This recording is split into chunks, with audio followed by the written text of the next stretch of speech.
progress is slow.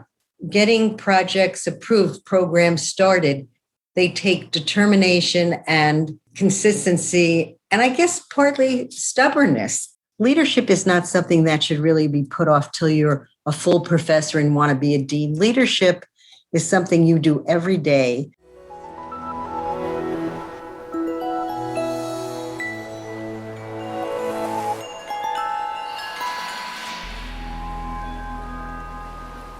Welcome back to the Faculty Factory podcast, folks. I'm Kim Starupski. You've joined the Triple H, the Habits and Hacks from Hopkins. And on today's episode, I'm really happy to introduce to you my friend and colleague, Dr. Barbara Fivush. Barbara is our Senior Associate Dean of Women here at Hopkins and the director of the entire Office of Women in Science and Medicine that she started. Barbara started her career in pediatrics. In fact, she's a professor of pediatrics, and she even developed and started the division of pediatric nephrology. Hello, Barbara. Welcome to the Faculty Factory. Hi, Kim. It's great to be here. Well, thanks so much. I know you and I had a conversation, I think, last year, and we recorded a great episode that ended up being all glitchy, and we couldn't get you. So I'm so glad to have you back to share some of your insider tips and hints to women, and I guess all faculty, but primarily your passion has been with women faculty. So what would you like to start off sharing today? I think I'm going to just start off by sharing, just go through some of the things that I think are critical to advance the career of women faculty that I hope can serve as some useful tips for women as they progress at academic institutions. And I think the first thing that I just want to talk about is being resilient. It's certainly a word that's become more popular over the last year because we've all had to be more resilient because it's been such difficult times. But I think the importance of being resilient can't be overlooked. I think people have to be focused and really open to the idea that it's not always good and it's not always easy, but that they can persevere and they can get through it. And working on your career it's a long-term process. And I've heard members of the team talk about it being a marathon, not a sprint. And I guess I would just urge women faculty and really all faculty to think of it that way, that it's really a long haul and they just need to stay strong throughout. And there are going to be better years and worse years. And I think, again, last year and now are times that are very tough for faculty. So just stay focused and strong as best you can during these difficult times, because there are going to be ups and downs of your career. Folks, for you, those of you who are listening, Dr. Barbara Fivush created 3 leadership programs for women faculty here at Johns Hopkins. One is for junior or early career faculty women called the Emerging Women's Leadership Program.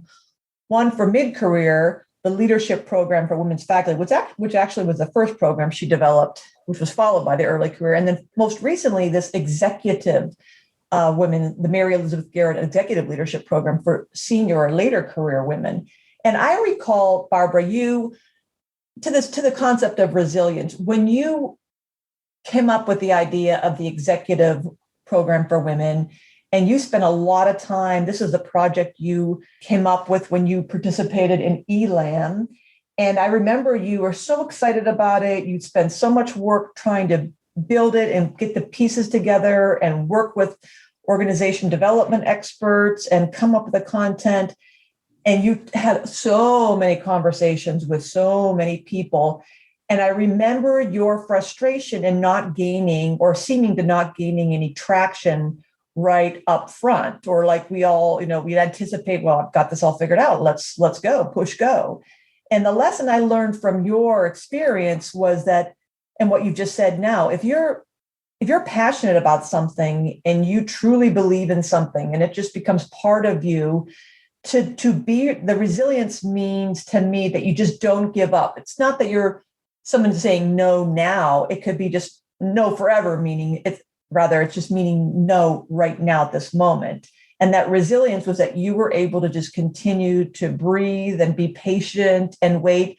And then ultimately it happened. But the pace that sometimes we want things to happen is not on our own timetable. That's hard for people like me who are impatient. So I just wanted to reflect back and bring that to light on an example I remember directly from you. Yeah. And I would say, Kim, because you are right, it was a long process. I had the idea to develop the program, and it took us really about 2 years to go from concept to actually delivery. And I think while I was being resilient and moving forward, there were things that I had to do during that time, which was to listen hard to what people were saying and understand why there were some objections, and then to modify my proposal and my thoughts by listening to others. I think I was able to also build a team as we moved through it, a great group of collaborators, but I was also able to network and lead by teams to make it happen. And so the effort at the end, it started with myself, but then it grew to be some really significant other thought leaders. And I hope that, as people work through their own projects, they realize that they don't really have to do their projects totally alone, that they do need help and they do need involvement and commitment from others. And that if things are not going exactly the way they want, that they can modify and really try to listen to the comments and concerns and to work with those. It's pretty uncommon for you to have an idea that everybody around the table is going to say, great, let's do it. So part of that resilience is also, yes, continuing to work on it, but to knowing where you have to change and how you can change and who can help you make those changes. So I think that's part of the process. And I'm glad, Kim, that you brought that up, because resilience often in part is leaning on others and having those networks to support you. Mm-hmm. So I just want to make sure everybody listening can make that connection between personal resilience at the micro level that we often talk about after something like a global pandemic, of making sure that we're taking care of ourselves personally, mentally, emotionally, spiritually, physically, and also the resilience that goes more broadly at a macro level. Well, I imagine when you conceived of a division of pediatric nephrology, like you said, you didn't do all the work in your head and then sit down and say, hey, and everybody's like, that's genius, let's do it tomorrow. And I like how you emphasize listen, and collaboration via teams, because that's, to me, the hardest when I talk to faculty who have these great ideas. Take it from a grant application to a manuscript to building a division, starting a lab, fill in the blank, any of those things. When we are so convicted of something, it is crazy frustrating when you don't find that same level of enthusiasm or interest or funding commensurate with your level of enthusiasm. That's where the resilience comes in. So I appreciate your reminding us to listen to understand, not listening to convince, because you are really good at that. And I've said before, and I just, so those of you who want to know, Dr. Fivush is probably the best person I know who has built successful teams in my whole career. I've never met anyone who's been able to gather a group of people to get something done like you do. And I'm thinking back from when I first came to Hopkins 8 years ago, when you had the board together and you pushed through so many research projects and policies and procedures and advancements, but you kind of always had, you did it kind of quietly but persistently. How do you do that? How do you get teams of people and nudge them and make these things happen? When we look at our individual strengths, there are some people that are stronger at building collaborations and building bridges, and some people who it's less natural for. But I think for success in an academic institution, it's something you have to work on. So I think that you learn as you go through it. I think you have to assume that there are going to be many people that agree with your position and many people that don't. So the building of teams is to find, as best you can, like-minded people who are working in the same direction and create a group that has that energy that you had. But at the same time, you have to involve those people who don't agree with you so you can really understand the barriers and obstacles to your project and to your purpose. And I think with a combination of surrounding yourself with people that can really show you where you're going to have a problem. And then people that are enthusiastically supportive of you allows you to make progress in this arena. I don't think that every project that you propose or you want to work will work, but I think you have to be able to look at a bigger picture and feel like I'm moving forward. The needle is moving. My foot is on the accelerator. It's going very slowly. Progress is slow. Getting projects approved, programs started, they take determination and consistency, and I guess partly stubbornness. I think you just have to keep pushing when you feel that you're moving in a good position, but you also have to be able to identify when it's not the right time and it's not the right program, and you have to just push back from it. So I feel my work with women has really taught me that there are lots of opportunities and lots of doors that can swing open, that surrounding myself by both like-minded women in academic medicine and other colleagues, and also by being aware of those that don't always agree with me, allowed me to build teams that could listen and formulate plans that were finally or ultimately approved and put in place. I would just hope that people listening to this podcast would understand, and I think we see it so clearly in many aspects of our life, that collaborations are necessary for success, that building teams and working with others is necessary for success. People feel that they individually can have personal discovery, and I think they do when they can, but a long-term successful career involves really being able to work with other people, garnering their support, and then supporting them back.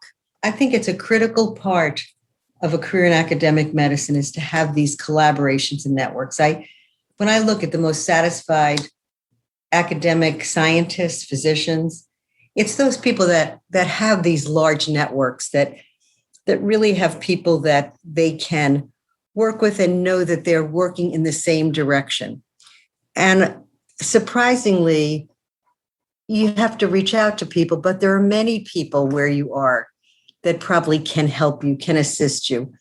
Again, it's important to include those that don't think as you do not have personalities that you have, to give you a broader scope and grasp of your culture, of the environment you're dealing with. But I think learning to do it together, it is much more important, and you will be more successful than trying to do everything by yourself. It's impossible.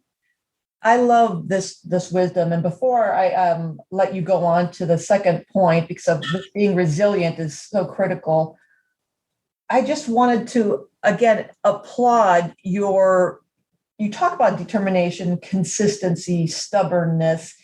But one thing that I admire about you and people like you who have built programs and built systems and programs is that you can maintain that determination, consistency, and stubbornness all with grace.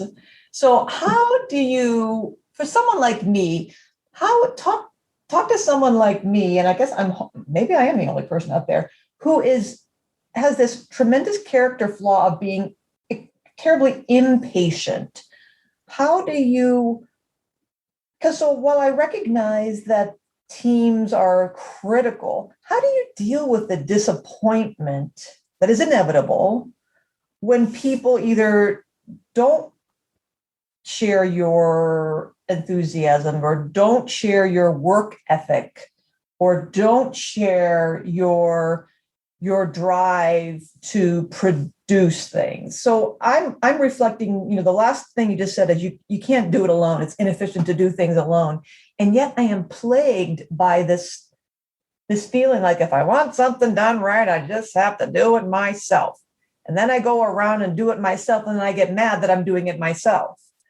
What advice can you give to someone like me who tends to be too impatient and critical and work under my own deadlines that are perhaps not shared by others?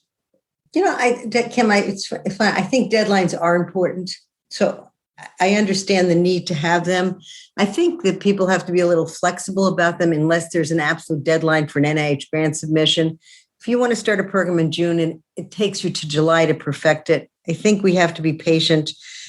But I think that the concept that it's not all going to be positive all of the time is something people just have to accept. And every idea you have is not going to be funded. And someone told me once, after several of my early papers were rejected, that you'll be able to wallpaper your house with the rejections. Now, of course, everything's electronic now, so there's no paper, but the concept that is in life, not just in academic medicine, in life, there are many steps towards any process, and I think they're not all forward. And when I was really doing clinical work, I would say to patients, it's always sort of 2 steps forward, 1 step back, 2 steps forward, 1 step back. It's sort of the way we heal as well when we're sick. It's the way we treat our patients. We know they're going to have setbacks. In our personal life, we know that not every day is going to be our best day, that each day we're going to deal with some things that are annoying that don't work for us, but we're still moving forward. So I think it's being able to keep that positivity, Kim. I've always felt that moving forward, I had to be positive. I had to be positive about what I was doing. I had to be passionate and sure that I was doing important work to me. And then if there were things that didn't work out right, or just lack of progress, or even moving backwards, I kept feeling that I was moving forward. And I used to say to people, I often felt in the beginning when we were talking about culture change at Hopkins, like a salmon swimming upstream. Right. Always going to get into the current and into the turbulence, but you're going to keep moving forward because you have the passion to do that. And the problem for some people is they fall into a negative place where they can't move forward. They sort of lose their positive thinking and they blame other people for things that they can't complete. I chose in my career for a long time. I've had early on in my career very poor mentors. And I guess I've always decided early on to try and take the high road, to do the right thing, to move forward by being positive, move forward by promoting myself, and never to try to push someone back or to make them less successful. It was always, my mission was for myself to be successful and hope that everybody around me was as well, but not to be a negative impact to them. Mm. Because I was able to stay in that frame of mind. I learned who were people that I could work with and people I couldn't work with. And I think you learn that over time. But I think it's unrealistic to not be impatient. It's unrealistic to not get frustrated.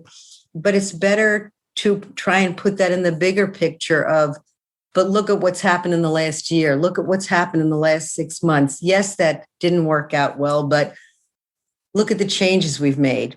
Yeah. And the other thing I caution faculty to do is, everybody has moments where they're not terribly, where they have mental breakdowns, where they're not happy, where they're not showing off their best self. And those moments are best when they're private moments. There are times when you need a private moment, and you should take the time to have that private moment. Don't have those moments at meetings. Don't have those moments in front of your division director or department director. It's best to have those moments and to retool and to rethink and to recreate what you're trying to do. And it may take you a day or a week. Don't answer every email right away if you're frustrated. Take the time to really think about who you are and how you want to present yourself so that you're always showing your best self. That really is, I think, what will help you be successful long-term and make progress. Again, not to ignore those times that you're not feeling well, you're not doing well, you're not getting your grants, your papers aren't getting published, you're not getting good feedback. Those are times you need to reflect and to think and to process. But processing those privately, again, or with a few colleagues that you are close to, or people that are safe, is much better than bringing that forward at a committee meeting or in front of many people. And I think, again, the purpose is always to present yourself in your best role, as your best person, as the best leader you can be. Yeah, that's really important advice. And I think it's so good that you're reminding us that, yeah, not every day is going to be a great day. It's just impossible. And for those of us who are perfectionists and are so hypercritically demanding of ourselves and then hence others, that's where we can get into trouble when if we're not mindful of, oh, I'm in a sticky, crunchy place right now, or I just came off of a bad meeting, or technology is annoying me. And so I'm on edge, is to kind of do a little bit of a gut check and say, yeah, I better put my thoughts in a thought bubble, and then boom, let's like disappear that thought bubble and reflect, take a moment to think carefully about how we want to project. And especially as leaders, we're all leaders when you're in academic medicine, if not by title, just merely by role, the fact that we're all faculty members, we're leaders. So it's really, people are watching to see how we behave. So I like that. That's another great reminder to be mindful of how we are being perceived by others, and then scheduling time or recognizing, I need my tribe, I need my inner circle, or hey, after this meeting, Barbara, can you hang out after the Zoom because I really want to ask your question, and then I can vent with my people. Right. Backstage, the front stage behavior versus backstage behavior, and so knowing appropriate times is also a good reminder for all of us, I think. And Kim, someone told me in one of the leadership programs that I've personally taken to enhance my skills was that to glide like a swan. And they explained to me that a swan is so graceful and moving slowly and gliding over the water. But under the water, their legs are going very rapidly in circles to promote their motion. But no one sees that. That's under the surface. So just that idea, and it's not disingenuous. It doesn't mean to be not yourself. It really means to reflect on how you appear to others and to be your best self. And I think about that a lot because we're all running through the hallways, we're meeting people and we're having interactions. And, sometimes we are more abrupt than we mean to be. And our interactions are not as well-meaning or collaborative as we'd like them to be. And I think if we just, again, take the breath, and we can feel those things, but the way we present ourselves is the way people remember us. Right. And I think that's an important lesson. And that is not to say it's easy, and it's not to say everybody is perfect all the time. I think we all have our moments that we wish we could have acted differently or projected differently. But I think as best we can, those moments can be shared with our close colleagues, and we can just continue to just try and move forward. Those things happen. That's in the past. We just need to keep moving forward and try to, again, glide like a swan, be that graceful leader, that looks efficiently moving through the surface. Yeah. Even though we have turmoil. Yeah. And part of what you're talking about is also making me think about the authenticity, being genuine, this also kind of wiggly space in between the swan that I'm, gliding onto the stage and look at me all put together. And then as Jennifer Haythornthwaite, our other colleague, talks to us about how we compare our inner selves to people's outer selves and then deem ourselves as, inefficient or somehow not as good as. So in that vein or that light, yes, we do want to envision ourselves as and project ourselves as leaders, while also juggling that push-pull of being authentic and saying, I really came out of a bad meeting, or I kind of regret something I just said, or I recognize I'm in a bad space right now. So I hope you will give me a little bit of grace and mercy today. And I'm going to invite you to, push back if I say something that is, you deem perhaps a little bit abrasive today, or I don't want to say looking for excuses or justifying maybe bad behavior, But I also think there's opportunity and space for people to look at us and go, no, she's real. She's not this Pollyanna, sunshine, lollipops, and rainbows all the time, and then hence being plastic, or she's not real. She's phony. She's always this perfect, graceful swan. And that can be off-putting to people. Rather, she's putting it together and she really is, works hard at this. And she's also real. She will admit to you when, whoops, sorry, I messed up, or please forgive me, I was reflecting on that and I think I came across too harsh. So what are your thoughts, Barbara, on that, the element of being real and perceived as genuine? It's funny, Kim, because I think I struggle with that. I think I am sometimes too genuine. I am very open and I'm often very passionate about my feelings. And so the glide like a swan is something I work on. Mm-hmm. I like to do that, but I know I have a lot of energy below the surface, a lot of questions and a lot of doubt. I think many of us do. I think what I would say is I keep working on it. I keep thinking about it and I keep working on it. And I think I said before, for me, it is being true to myself and my passion and remaining positive. So when I make mistakes, I apologize for those mistakes. When I say harsh words that I don't intend to say, I will somehow make people aware that that was not my intent. I have no problem at the end of a meeting saying that did not go the way I was hoping. I might try and be swan-like, but I will still say those things and I will still try very hard to acknowledge all the feelings in the room. But I really think, and I agree with Jennifer Haythornthwaite, you are working with people, some you know well, many you know just on the surface, and you don't really know what they're thinking as you're presenting or where they're coming from. But again, thinking positively about yourself, pushing your project positively as opposed to putting people down or pushing them away. So always thinking about that team going forward. And I think the word genuine is great. It's not a professional term. It doesn't mean appear emotional at all times. It just means stay true to what you believe in and be who you are. And I think we can all be who we are and still work to present the best that we are. And I guess that's what I try to do for myself. I understand that, that passion doesn't always play well as a leader. It can break down into more emotion than I'd like. But again, I forgive myself for those meetings and I work for at the next time that I'm presenting a project that I will be more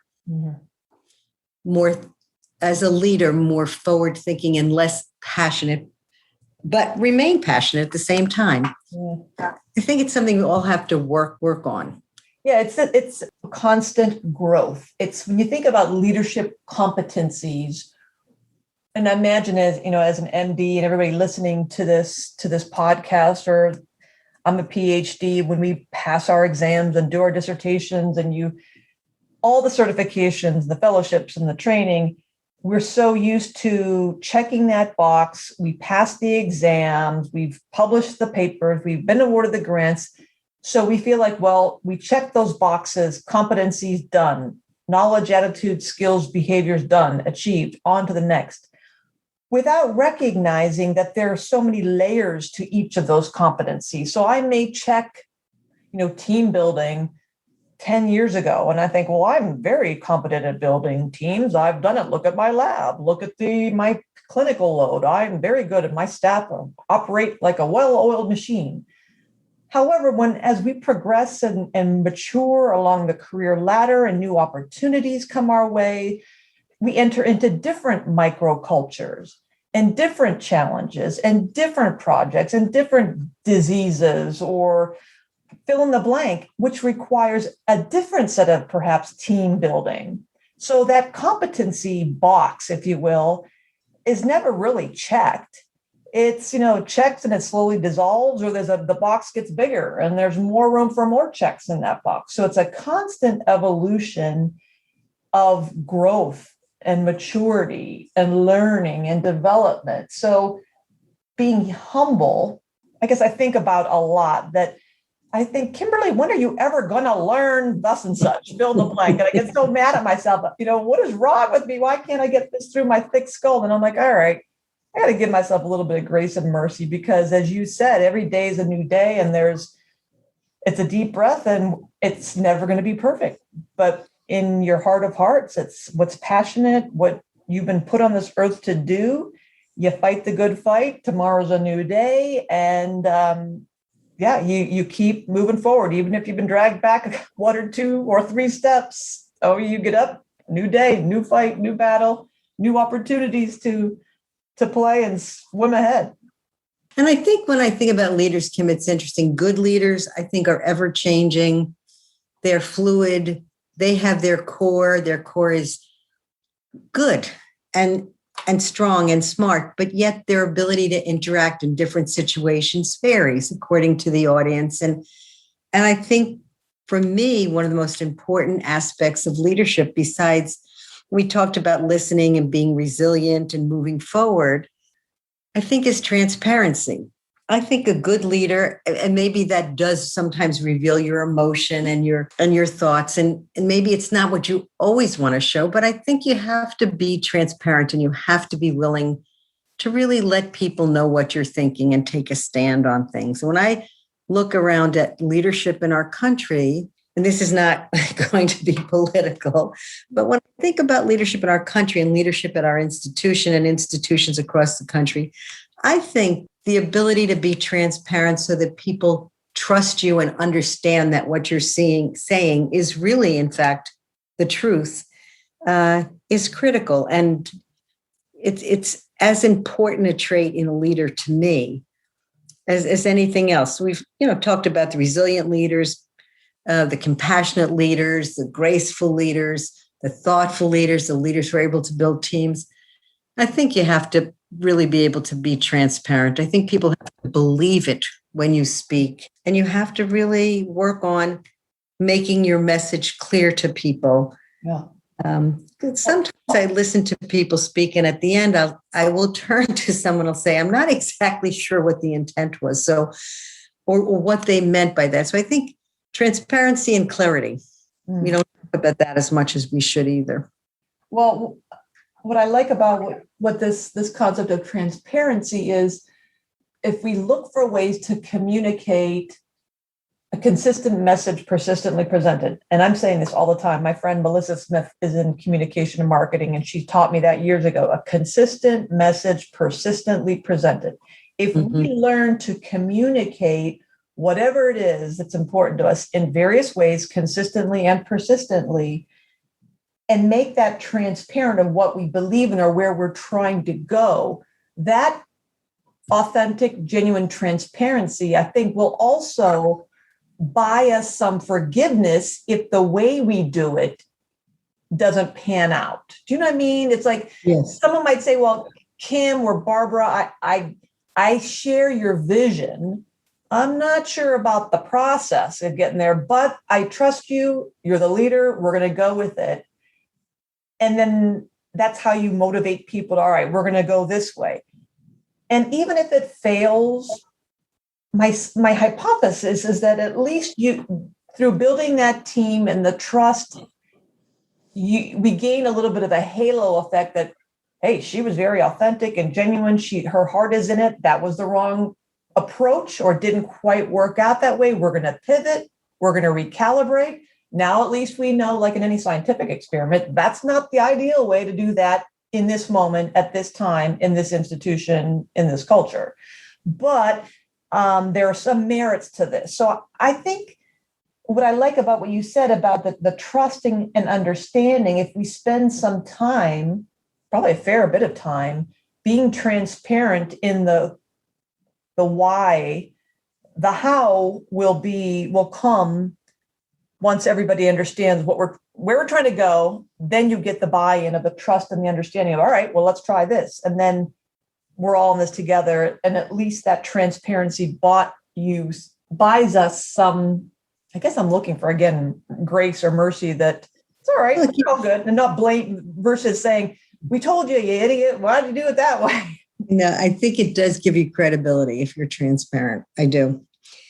And, Kim, we always use the expression, I was at the right place at the right time. Well, sometimes you're at the right place at the wrong time, wrong place at the right. I mean, there are so many permeations of that. You can have the best idea and it's just not the right time for your institution at that moment. You're right.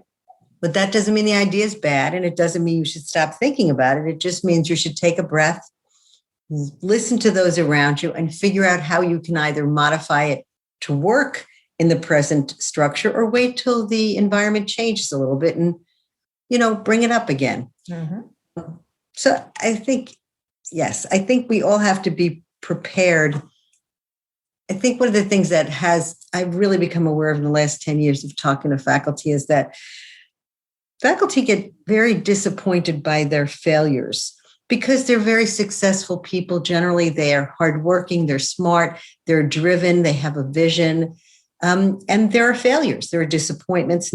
We talked about it, not everything works out as planned. And I think that gets back to our resilience again. I think the expectation that everything will go well all the time, not really true and not achievable. Again, I think we're going to have times of turmoil, both personal, but also at work, better years at work, worse years. And I think it's going to be our dedication to what we do, our passion about what we do, and our inner strength and resilience that's going to allow us to accept those failures and to keep moving forward in a positive direction.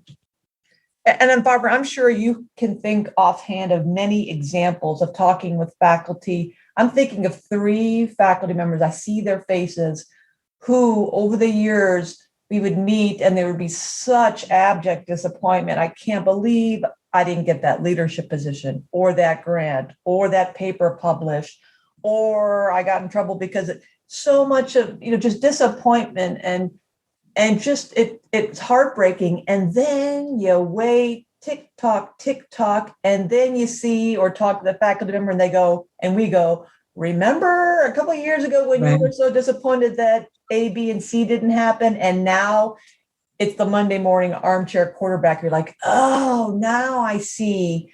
Or like in my personal experience, now I see why those first 2 houses that I bid on, I lost. It was because I was supposed to get this house. And now you see why you didn't get that leadership opportunity. Had you had that leadership role, odds are you probably wouldn't be getting this one. Or had you accepted that job offer, wow, you would have missed this. Yeah, do you believe it? Isn't that weird? I can't believe how that works out. Well, believe it. Sometimes that the resilience reminds us that there's a time and place for everything. And maybe it's probably not happening for a darn good reason. And so try to seek some solace in the fact that, okay, there's a reason.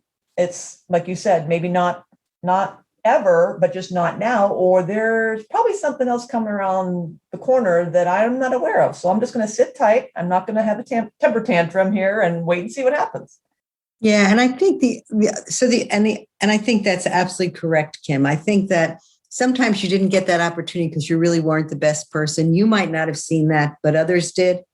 So you learn from that, and you don't stop wanting a good position or another leadership position. But there will be one that is better suited to you. But the important part also, I think, from the other end of it, we've been talking about being the recipient as the deliverer of the message. I think it's really important when you're delivering those kinds of messages, again, to be honest, to be transparent, and to be kind. Kind is a funny word, but I think we need to really know that when we're delivering bad news, the way we deliver it has a dramatic impact on the individual. People listening to this tape are delivering news if they're leaders and they're talking to their faculty about why they can't be promoted or why they didn't get that position or why they weren't put on that committee. I think the way they say it, it's not as important as getting it or not getting it, but it certainly will have an impact on the individual receiving the message. So I think working on how we tell people, when we're leaders, that it didn't work out this time and there's going to be other opportunities is critical. It's really a critical process, and we need to work on that. And that is the hardest message to deliver, a disappointing message to someone. And we do the worst at it because we don't like to do that. Right. We don't like to give people bad news, so we don't do it well. I think working on delivering bad messages well is so critical, not only for your own leadership, but for your peers' success and their leadership. So that's something I work on all the time. How can I tell people bad news? I don't want to tell them that this isn't going to be an opportunity for them, but how can I couch that news in a way that they understand that it's just now, it's just this instance, it's not that they're a failure, it's just not the right time, it's not the right opportunities, but there are other things to look at and other ways to re-envision themselves. Yeah.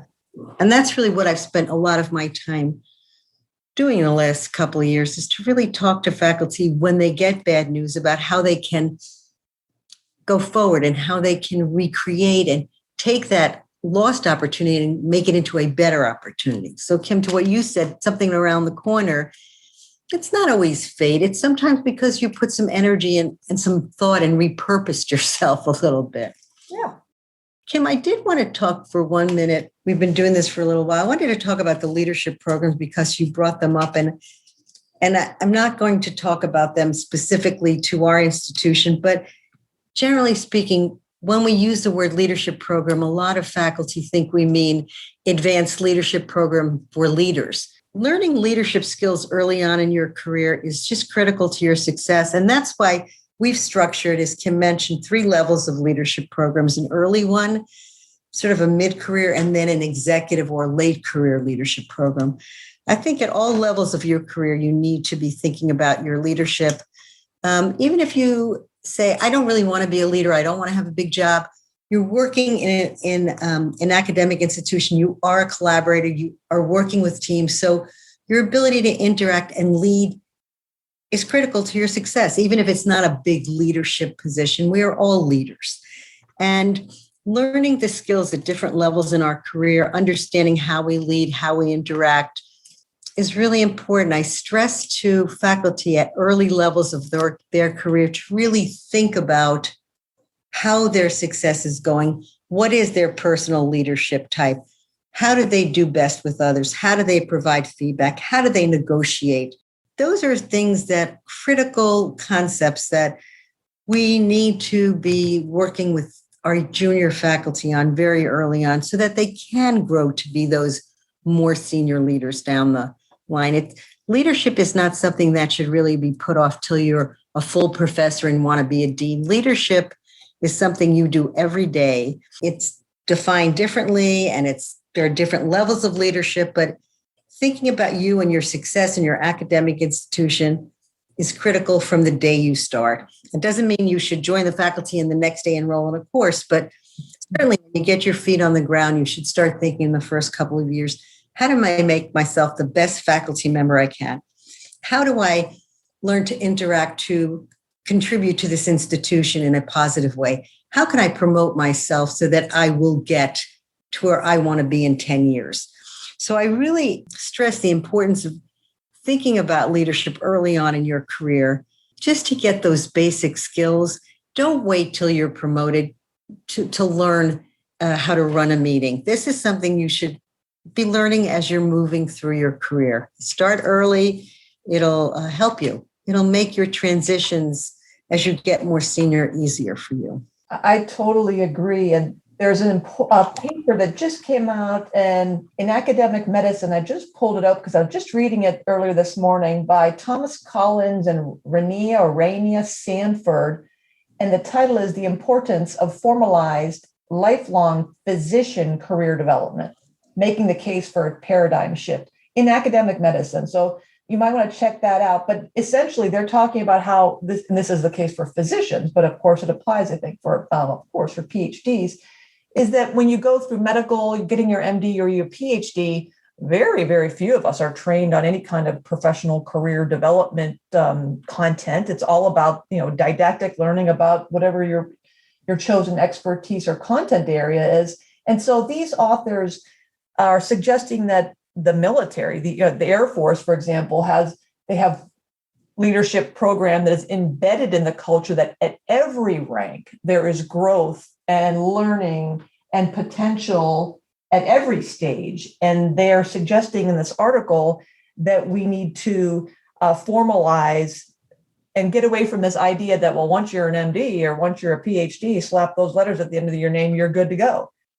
No, there is so much to be had that will improve upon our, as you mentioned, every facet of our clinical research, education, program building that we are not taught formally. So you're not done. We're never done. We're never done learning. And these programs that people like you, Dr. Barbara Fivush, have designed and implemented and evaluated and published on, they're not just fluff. They have serious and real true value that will help fulfill you throughout your career, both personally and professionally.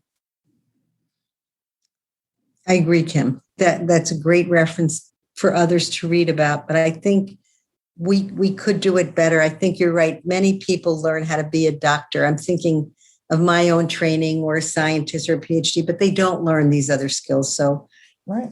I do think it's good through your Office of Faculty Development, if you have an Office of Women and you're a woman, but I certainly think this is something academic institutions are understanding more and more, that faculty benefit, scientists benefit from this kind of training early on. So and institutions, our institutions benefit. It helps with retention and engagement, and all, especially in light of all the resource reductions and the revenue and all the other stressors and pressures on us. If we have a faculty workforce that feels valued and feels like we invest in their development, you really can't lose by that. So I applaud you and in the programs, the women's leadership programs you've built here at Hopkins. Thanks, Kim. I just love these conversations with you.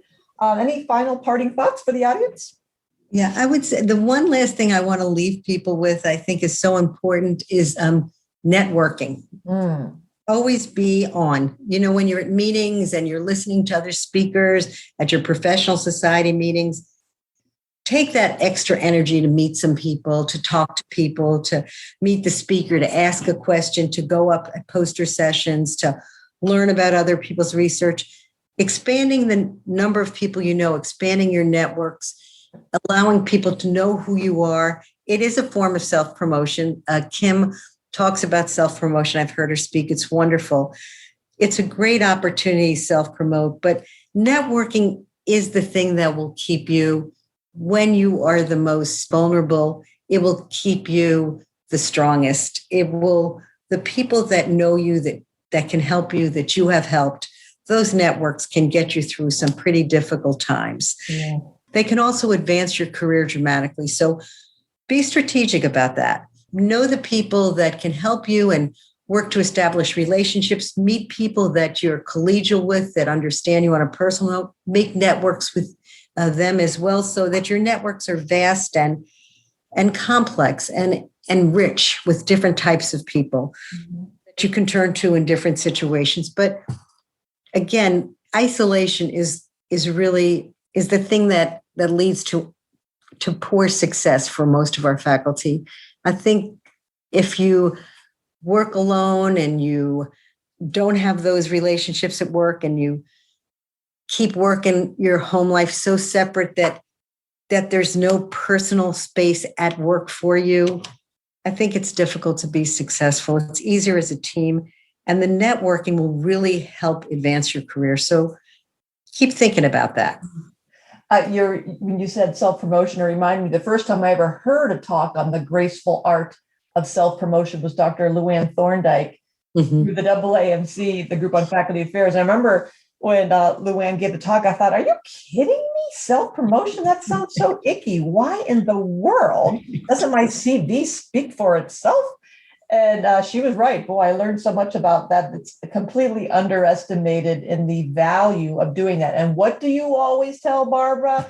Everybody listening, Dr. Fivush has a wonderful memory to always reminding all of our female faculty throughout her leadership programs, which are female. This applies for men too. When you are anywhere in a public forum, right. What do we always do, Barbara? Say your name. Introduce yourself. Always. Always say your name and say it. And Barbara always is very funny. She should say it loudly, clearly articulated. Don't just say, hi, I'm Kim Skorupski from Hopkins. Say, I'm Kim Skorupski from Hopkins. Say it slowly, clearly, so people know you and know how to say your name. It's so funny, but she always insists during the courses, someone else to ask a question, she'll say your name, please. Right.